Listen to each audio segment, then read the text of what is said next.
Hi, Sarah. Hello. Hi. Welcome to another episode of the 3 Minute Story Challenge. I'm here with my good friend, Sarah Mc Evoy, a really talented Irish filmmaker who's currently living in London. We met in grad school in Ireland a couple years ago. And so Sarah is kind enough. She's one of the first people that I pitched this idea to. So I'm really happy to have her on board. Are you ready? I'm so excited, Ready to do but it? Okay. slightly nervous. All right. I got my timer here, and Okay. this week's theme, as we talked about, is passion, or how do you find your passion? Mhm. So that's what we're going to do. Are you ready? Okay. 3 minute story challenge starts now. Okay. So for me, I think like Jason, I have a big passion for film. So, but I didn't really have a particular film moment of like realization. So for me, it kind of started off with in school, I was interested in film, interested in different things, but it wasn't really a big passion of mine. I think like a lot of people in school, I kind of didn't really know what the hell I wanted to do. So I kind of just went through brochures for college, looked at stuff that kind of interested me, film being one of them. So it was actually my first two options were film, which I actually didn't get. So I ended up doing English, but it had media, it had film in it, and that was kind of more when I started to develop more an interest in film. So for me, I think we're talking about passion. It's more about, for me, the story, because for me English was really really interesting to me, books and how characters developed and how themes developed and everything like that, and not just reading it and experience it, but actually like studying it, go back into it. Why does this novel work? Why does this story work? Why am I connected to it? Why does anybody connect to it? So I think that's more where my passion started and began. And then, like anybody else, I kind of just went with it and just seen what I liked, what interested me. So when I was in university, I started to get more of an interest in film. It was always there. I mean, I've grown up with film like anybody, and I always loved certain stories. I'm a huge Disney fan, know every song. But it was more that I wanted to study it, I wanted to examine it, to look at it, to see what it was that connected with people. So for me, then I kind of narrowed more into that. But even then, it was more the theory of it. I never really kind of really imagined making film or anything like that. But I enjoyed writing as well. So as kind of a test for my master's, I decided to go into more practical filmmaking.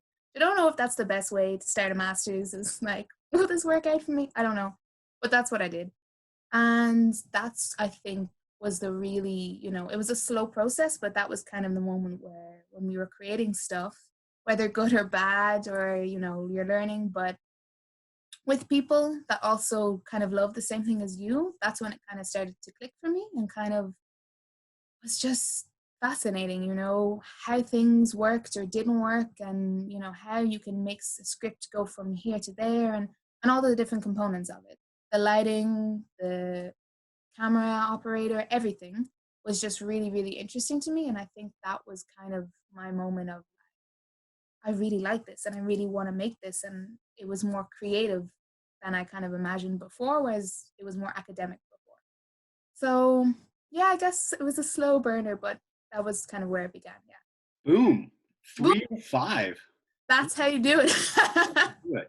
Well done, Sarah. You did that was awesome, and I credit you also for staying on track because you couldn't. You Yeah. probably saw it, but Listen, Paris loves. Paris is very distracting because I she's. know Paris loves Sarah, and every time that we FaceTime or Skype, Sarah's like, "Do you want to go on a walk?" And Paris will get very, very excited. So, kudos to you, Sarah, for staying focused as Paris was Yes. calling me. Um, that's awesome. Thanks for sharing that. I mean, I had heard it before because Yeah, yeah, yeah. Of course. I do, and it's so great to. I think that's why you and I get along so well is that shared passion. Mm-hmm. And it's really fun in an environment like an academic environment to meet Mm-hmm. people that Yeah. you have the same passion as, but then you start discovering more things about the passion. Mm-hmm.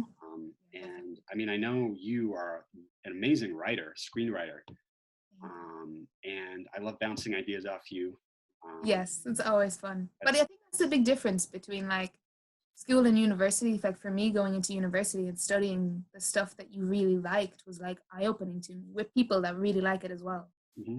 Made a big difference. You know, Yeah. being around people that like the same thing as you and have that same level of passion, I think makes a huge difference for sure. Yeah, it almost makes me, I mean, one of my biggest experiences that I took away from our program in Ireland is that I Mhm.